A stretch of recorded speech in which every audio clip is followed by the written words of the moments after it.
Welcome back to World History. We're at Roman numeral 2 of chapter 21, Weakness Within the Democracies. Last time we talked about the changes in culture that were affecting the people. Now let's talk about the governments, specifically the old allies of World War I. One of the most serious problems facing Europe and the U.S. after World War I was the change from a wartime to a peacetime economy, and Britain, France, and the United States will be dealing with many problems between the wars. Let's start with Britain. Although Lloyd George promised that Britain would be a land fit for heroes after World War I, that proved to be a failed promise. Number one, the economy suffered. The war had seriously hurt Britain's trade. Its debt was 10 times higher than it had been in 1914. Unemployment grew so high that by 1932, 1 in 4 people were out of work. With that many people out of work, many turned to the government for aid. A dole definition is it is government relief for the unemployed. Government relief for the unemployed. Number 2, another problem Britain faced was that they began to gradually develop into a welfare state. Parliament began expanding social welfare programs like the dole system during the 1920s and 30s. It showed a growing trend towards socialism in Britain. One man I want to associate with Britain during this time was a guy by the name of Ramsay MacDonald. He lived from 1866 to 1937. He became the first Labour Party Prime Minister. By the way, Labour in England is spelled L-A-B-O-U-R. So he became the first Labour Party Prime Minister. That's Britain's version of a Liberal Party. Number 3. We also see a steady decline to the British Empire. Specifically, we could talk about more, but we'll specifically mention 2 examples. After fierce fighting for several years, Britain finally allowed Ireland to have its independence. And while the Suez Canal remained in British control, Egypt was also given its independence. So Ireland and Egypt, which had been colonies, will become independent countries between the wars. Also, the Statute of Westminster. What the Statute of Westminster did is it provided some colonies equal status within the British Empire. Canada, Australia, New Zealand, and South Africa were, as the statute says, autonomous communities equal in status with Britain. Letter B, France. Although France suffered heavier losses in life and property than Britain during the war, it will actually achieve greater economic recovery. Number 1, new factories and new territories. France built new factories with up-to-date technology, allowing it to be more efficient than its European competitors. The reason why it was able to do this, or the reason why it did this, was because, well, their old factories had been destroyed. And so, when they built the new ones, they were up to date. It also had received coal-rich territory from Germany from the war and profited accordingly. France also became a favorite tourist destination during this time. Also, France was able to extract reparation payments from Germany when other nations could not. France also defaulted on its huge war debts. Number 2. Yet the country still remained politically unstable. The Third French Republic had so many political parties, it was impossible for one party to have a majority in the government. Shaky coalitions were formed but did not last. Between 1920 and 1940, there were 40 different prime ministers. The one man that I want you to associate to France between the wars is a man by the name of Leon Blum. He lived from 1872 to to 1950. He was the leader of the Popular Party, and he became prime minister. The Popular Party consisted mostly of communists and socialists. Number 3, France will continue to worry about Germany.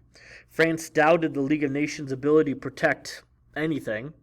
Britain and the U.S. refused to guarantee France protection from Germany, so instead France established alliances with smaller countries like Czechoslovakia, Romania, and Yugoslavia. One thing that France also did to protect itself from Germany was that it created the Maginot Line. The Maginot Line was a series of fortifications on the border between France and Germany. As you can see on the map there, the Maginot Line, the red line stands for the strong fortifications, the literal boundary with Germany, and then the dotted line shows weaker fortifications between France and Belgium and Luxembourg, in case Germany ever tried to get through again.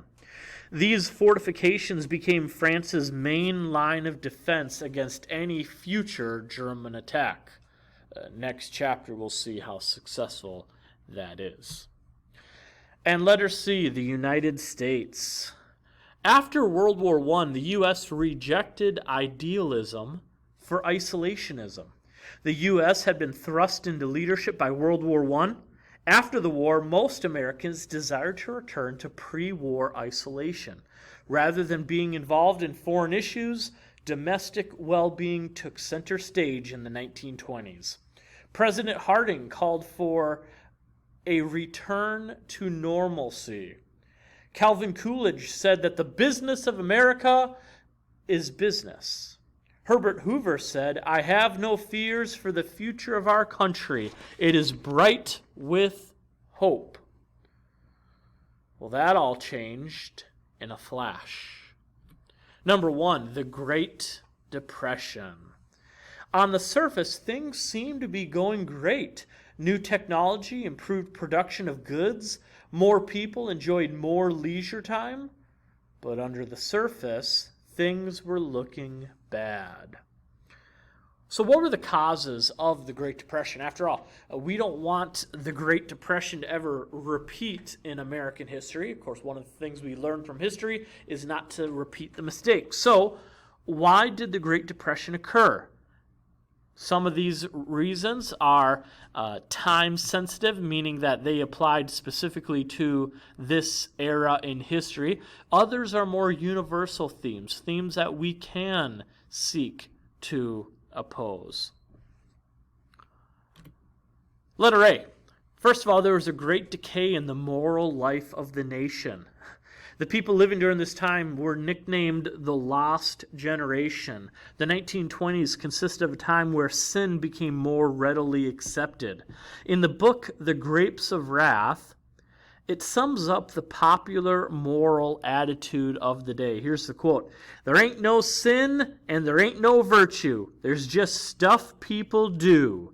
Some of the things folks do is nice, and some ain't nice, but that's as far as any man got a right to say." Great decay in the moral life of the nation. Letter B. Spending increased, savings decreased. The rush for wealth and pleasure was the most important pursuit in life.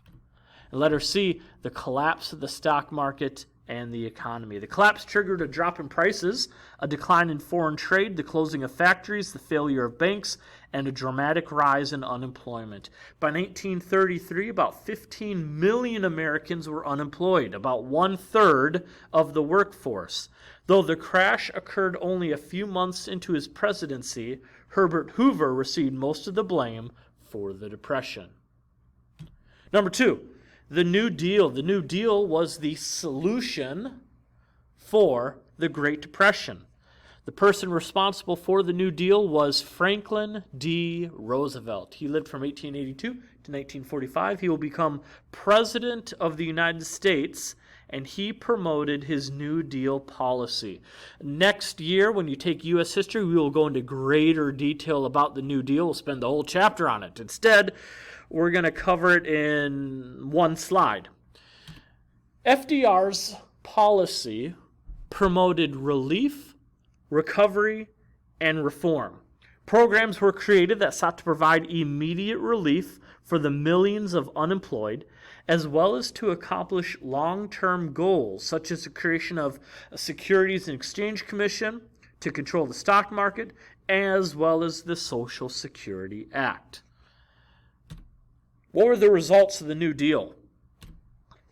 This is still debated today, but many have come to the conclusion that the New Deal may have done more harm than good. It provided temporary relief for many Americans. That's a good thing. But it failed to end the Depression and provide any real economic recovery.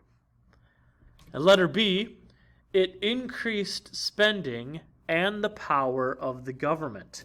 This led to increased government involvement in economic and social matters, accelerating the trend in the U.S. toward a welfare state.